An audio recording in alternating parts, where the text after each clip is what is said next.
Premier John Horgan is asking all residents to cooperate with orders from officials for their own safety. He tweeted this a short time ago. With heavy rain and flooding in much of BC, it's critical to follow directions from local emergency officials.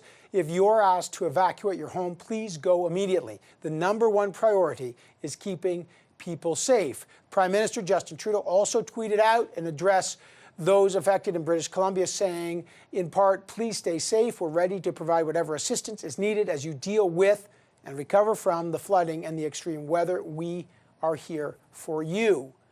Let's bring in David Molko, live in Agassiz, BC, one of the hot zones there, or rainy zones there, David, to be more accurate, I can see. Give us the situation, what you're seeing. Hey, Evan, bear with me here because cell service is terrible. My battery is low. I am watching a helicopter beyond the building, behind the camera here, land with another load of people, rescuing groups of 20 from those landslides across the major highway. They were trapped there 12 to 18 hours overnight, huddled down. I just got some new video. I'm going to work on getting that into you, but what I heard was absolutely harrowing. A woman named Shelley, her son Blake, her partner in their pickup truck, driving down the highway yesterday evening in the dark, and all of a sudden, out of nowhere, the trees, the rocks came down. They remember tumbling off the road. The vehicle somehow was right side up in a ditch. They climbed out through the sunroof of the truck, were on the roof of the car, screaming for help, shouting for help. Somebody up there, up on the road, heard their cries, had a winch, had a rope, threw it down one by one, pulled them back up onto the road. They spent the night in somebody else's vehicle, the kind heart of strangers, 275 people, including 50 children, essentially trapped on the highway between two landslides there, just waiting and hoping to be rescued. Couldn't go forward, couldn't go backward. If you could just imagine that, no way out except by air.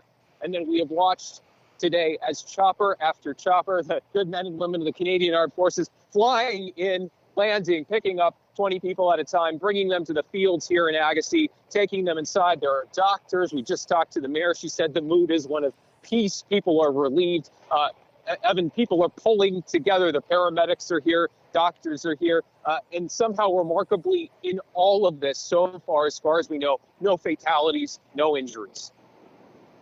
Yeah, it's incredible resilience. We all expect nothing less than the incredible people of BC, but my God, the 275 people who are trapped, that is terrifying. Just real quick, any other news about the folks in Merritt, BC, who've got to evacuate? I got to say, where are they going to go? They've either got to go to Kelowna or up to Kamloops, depending on what their address is. Latest information is on the website, ctvnews.ca, by the way. But this is unprecedented in terms of the number of things, the number of situations we have. Not only the rescues ongoing here, the sheeting wind and rain, the folks in Merritt who can't stay because they can't flush their toilets, they can't turn on their faucets. No long, based on the rising waters, warmer temperatures, snowpack coming down from the mountains. No sense of how long this is going to last. Evan, this is really, really just the beginning of what could be a very, very long week.